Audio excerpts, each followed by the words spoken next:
It's 3 o'clock, which means it's dinner time for our bears.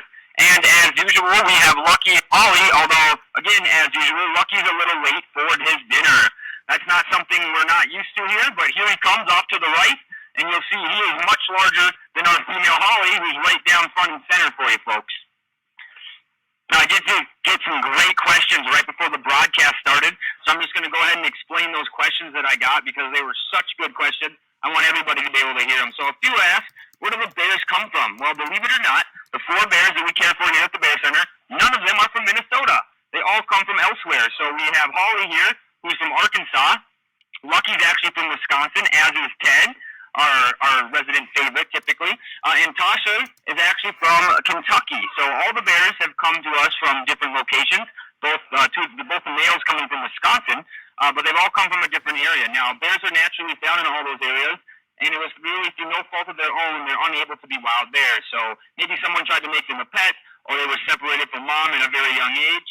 Whatever the case may be, now we care for them. This is their forever home, and they're going to live here until they pass. Now, you can see Lucky. He's eating from the scale there. And I did just have a question here, so I'm going to see what the question is. Why do you have 2 microphones? Well, the question was, why am I using 2 microphones? Well, the way our broadcast system works right now, we're having a little bit of issues with it, so I have to use 2. So it broadcasts here for everybody at the center, and it goes out online because this is being broadcasted online.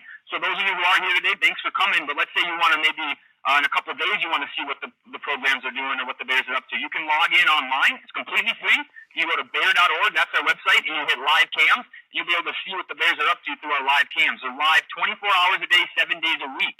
So you can always see what the bears are up to. And even some of the bears like Ted has his own camera, so you can always see what Ted's doing.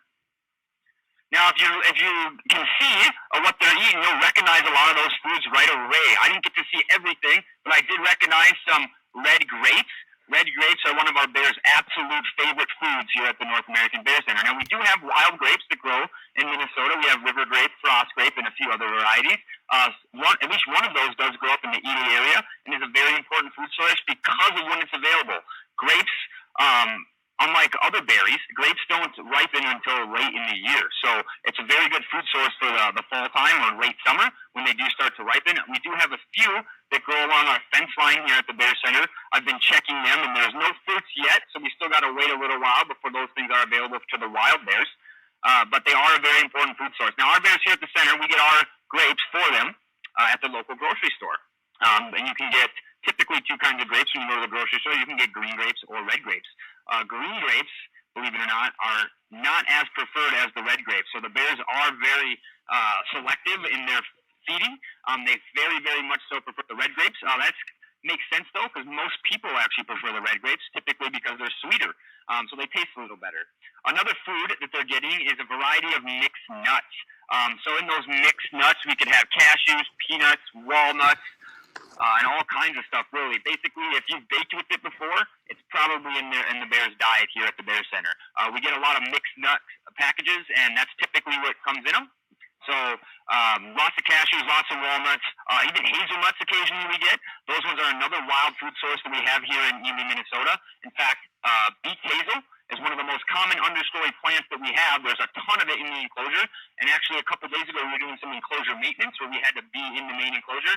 And I did get the chance to check out some of those beet hazelnuts in the enclosure, and they're looking really good, unlike some of the other plants this year. We did have a poor berry crop this year, at least the early blooming berries. So typically, this time in northern Minnesota, you could go out frolicking in the woods and get lots of berries.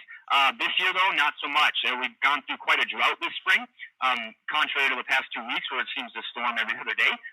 The initial rainfall that we got was very lacking, so that caused a lot of the berry bushes not to produce to their fullest extent. So for that reason, I can assume that this year we're going to have a very high amount of nuisance bear complaints and compared to years past, because the years where they don't have plentiful wild food sources are the same years that they'll start visiting trash cans and bird feeders alike to get that extra nutrition that they would normally have via those berry bushes, but not so much this year. We do have lots of those scattered around the enclosure as well. One of the wild berries that grows very prevalently all around northern Minnesota is wild raspberry. We actually have several different species of wild raspberry, all which grow basically like weeds. They can grow in just about any type of soil, any type of sunlight condition, except for absolutely no sunlight. They're not very good at that. But just about any other kind of natural condition they can grow in. So they do grow quite heavily and around here, and I do usually pick them in my spare time, but this year, again, it's been really tough. Even the ones that are scattered in our garden and around the parking lot are just having a hard time producing. We also have wild blueberries. In fact, Ely has what's called the Blueberry Arts Festival every year. It's probably our single most busiest weekend of the year. This year, it's going to have a virtual aspect. They won't be doing the regular Blueberry Festival simply because of COVID and other issues this year, so they're not going to be doing it. But it is usually timed with the peak of the blueberry season. So right now, if you're staying at a resort here in Ely, or maybe at any different location, maybe you're camping or something like that, this would be a good time to be looking for those wild blueberries. Just keep in mind you may have to share your patch with a wild bear, because again, those wild food sources are lacking, but they are around, so if you go look for them, you may be able to find some. Now you can see Holly has just about cleaned her plate, and I mean that quite literally, as she has a very shiny bowl, and it's shining back up here, which means there's probably not a lot of food left in it. She did go ahead and eat everything, it looks like. She saved the vegetables for last. So I always like to joke and say our bears eat sometimes like little children. They're not huge veggie eaters in terms of the vegetables we give them, which usually is romaine and carrot. They will typically eat them last. But the romaine does replicate the wild vegetation they would be eating. And again, 90% of a wild black bear's diet is vegetation of some sort, whether that be actual leafy vegetation, berries, or nuts. It all comes from vegetation and or is vegetation. So the romaine acts like some leaf they would eat, or maybe some grasses, very similar nutritional content, and they will actually eat it all year round, but it's most preferred beginning of the year, in the springtime, when the other foods are also lacking. So the first stuff to grow up in the springtime up here is usually tree buds and grasses. So the fresh new shoots of the grass are highly sought after during that time of year, and even this time of year, when they're done eating their meals, they'll oftentimes forage on the clover or the fresh grasses you can see off to the log pile over yonder. Now, Lucky looks like he's finished most of his, and he's cleaning up some of the scattered spread, is what we call it, when we throw food out in a large array out here, called a spread for the bears. So we had a spread down there before we gave them their dinner, so it looks like Lucky's cleaning up that. The spreads almost always consist of mixed nuts and some dried fruits. The dried fruits most commonly being cranberry, but occasionally we'll get apricots and other things as well. It really depends on what the supplier has available for us when it comes time to order.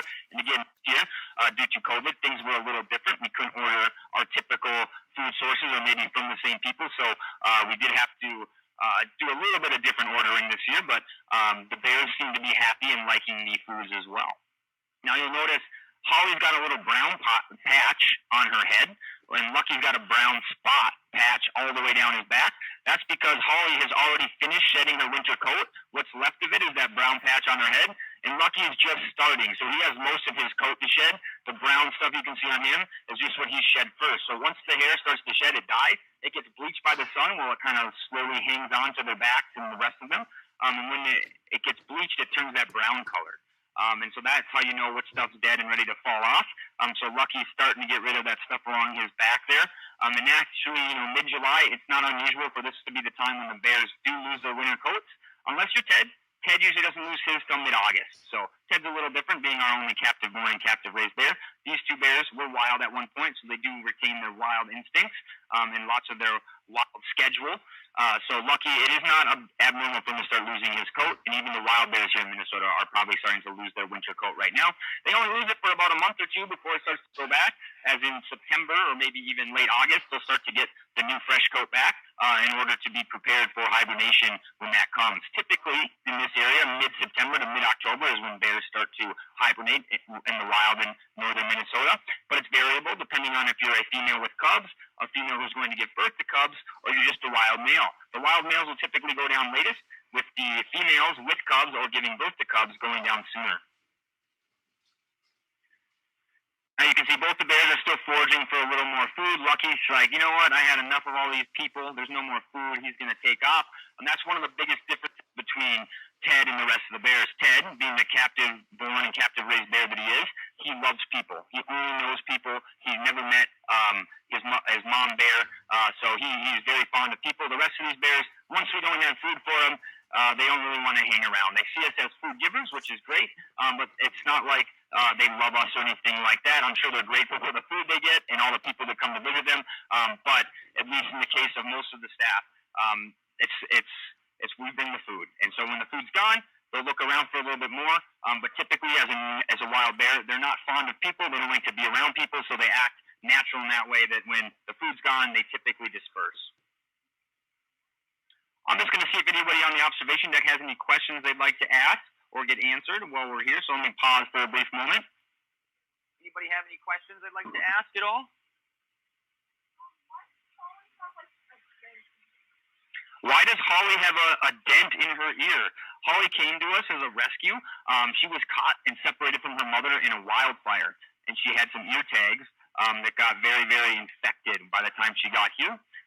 Under the vet's instruction, we had to actually surgically cut those out instead of just removing them because they were so infected. So that's why she has that nick. And her other ear, the one that's not nicked, actually has a large hole in it, almost like a gauge. My ears are gauged, so we have that in common. But one day this year, actually, we found a large stick through it. So we do know that she does have a full-size hole in her other ear, and the other one's just a nick. So the one was much worse than the other. The one we were able to remove, and it's just a hole. The other one we did have to cut out, and that was at a very young age for her.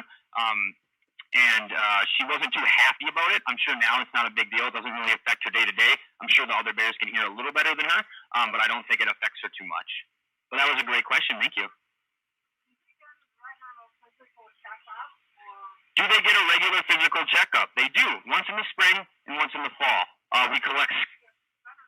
So we typically collect a scat sample at both of those times and send them into a local vet. And then also, if there's anything pressing with their coat or other issues, we'll bring the vet in. And our head bear keeper, Sharon, is actually able to manipulate how they're standing or sitting on the fence so the vet can check out the problem area. So we'll hold let's say it's maybe on the inner thigh. We get the bear to stand up and have its head way up high so the vet can inspect that lower thigh area and be away from the mouth because we don't want her to have to do that if she doesn't have to. And then if something's super needed, let's say, like for example, we neutered Lucky in the past, then we'll have that operation done here at the center so they don't have to leave.